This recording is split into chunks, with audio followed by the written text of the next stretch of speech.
Siang kami dari kelompok 7 yang beranggotakan saya sendiri Leonardo Emmanuel, absen 19, kelas 12 ke 1. Perkenalkan, nama saya Lili Jenvika, absen ke-20 dari kelas 12 IPA 1. Perkenalkan, nama saya Margareta Andriani, kelas 12 IPA 1, nomor absen 21. Pada kesempatan kali ini, kami akan membahas tentang biografi dan perjuangan Ismail Marzuki. Saya di sini akan pertama menjelaskan materi biografi Ismail Marzuki mengenai profil Ismail Marzuki, masa kecilnya, dan pendidikan Ismail Marzuki. Profil Ismail Marzuki.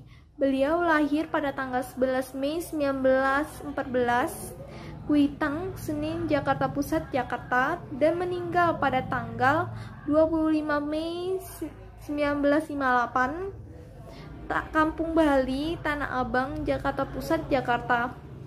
Beliau dikenal sebagai seniman dan pahlawan nasional. Orang tua Ismail Marzuki yaitu Marzuki ayahnya dan Solecha ibunya. Istrinya Eulis Juraida dan anaknya Ratmi Ajia. Kemudian masa kecil Ismail Marzuki. Masa kecil Ismail Marzuki. Ismail Marzuki dikenal dengan panggilan Maing. Ia merupakan anak dari keturunan keluarga Betawi. Ismail Marzuki memiliki bakat seni yang sulit dicari. Sosoknya pun mengagumkan.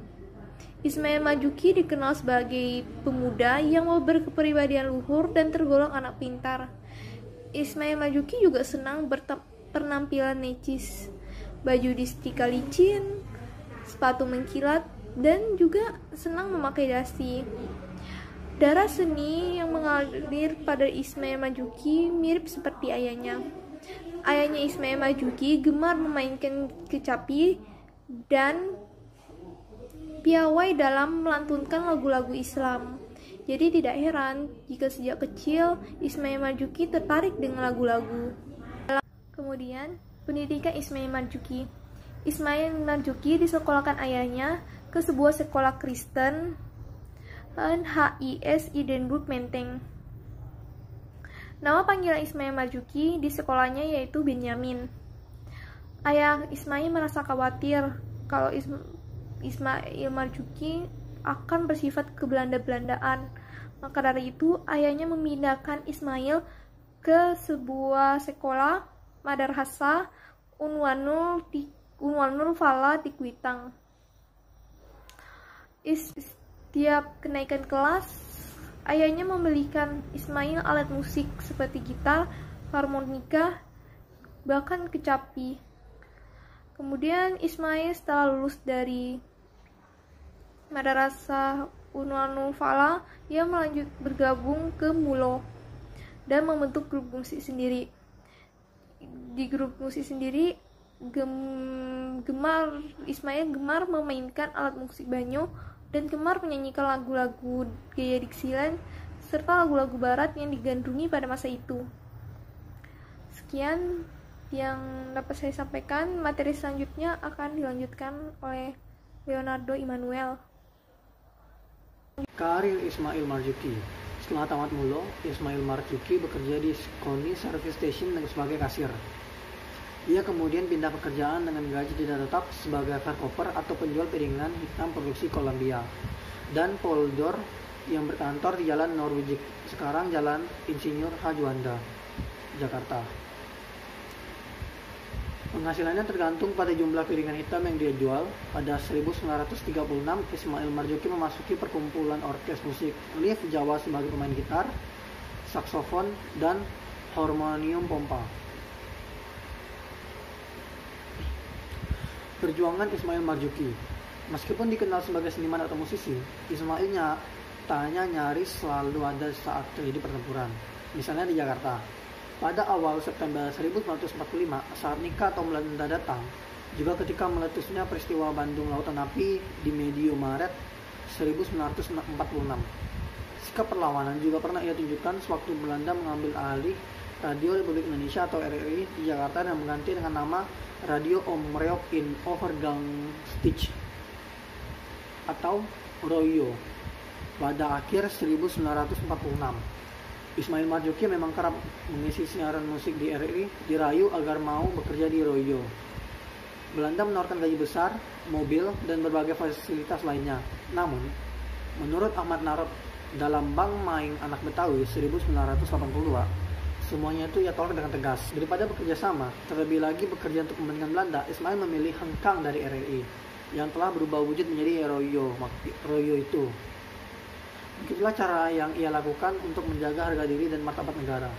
Ismail Marzuki kembali mengabdi untuk RRI setelah penyerahan kedaulatan dari Belanda kepada pemerintah RI pada penghujung 1949. Selanjutnya akan dijelaskan oleh Dea. Perjuangan Ismail Marzuki yang selanjutnya yaitu ketika Ismail Marzuki membentuk Organisasi Perikatan Radio Ketimuran atau PRK, Belanda memintanya untuk memimpin orkes studio Ketimuran yang berlokasi di Bandung.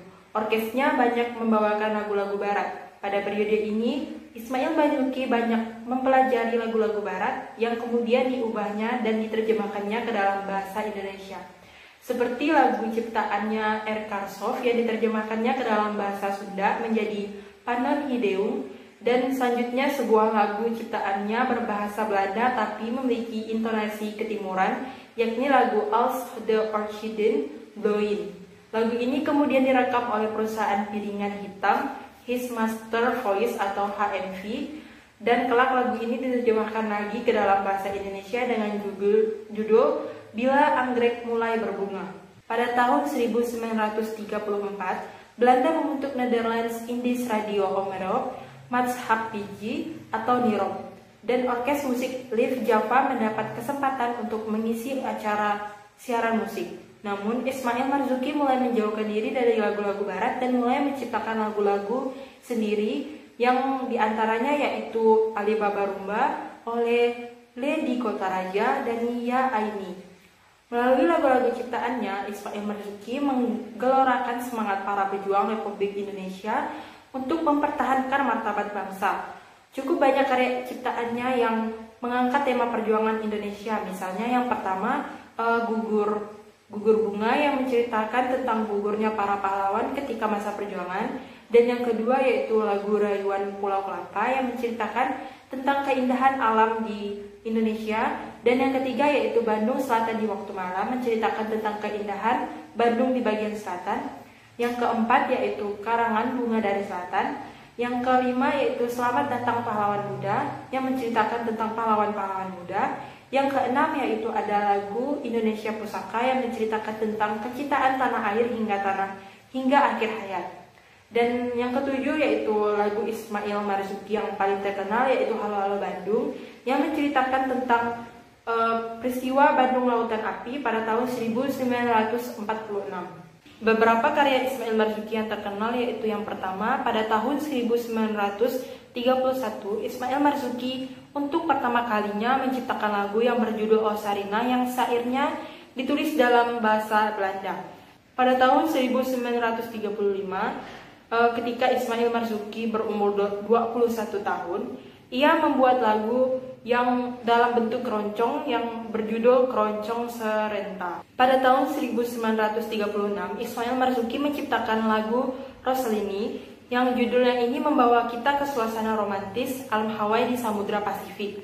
Dan yang keempat, pada tahun 1937 muncul lagu-lagu yang mengambil latar belakang hikayat 1001 Malam. Dan yang kelima yaitu pada tahun 1938 Ismail Marzuki mengisi ilustrasi musik film yang berjudul Terang Bulan. Di dalamnya ada 3 buah lagu antara lain Pulau Saweba, Di Tepi Laut, dan Duduk Termenung. Pada tahun 1939, keluarlah ciptaannya berjumlah 8, 2 lagu diantaranya berbahasa Belanda yaitu Als de Orchiden dan Ice Moist in de Tropen. Sedangkan lagu-lagu Indonesianya adalah Bapak Kromo, Banda Neira, oleh Lady Kotaraja, Rindu Malam, Lenggang Bandung, dan Meloncong ke Bali. Demikian presentasi dari kami, sekian dan terima kasih.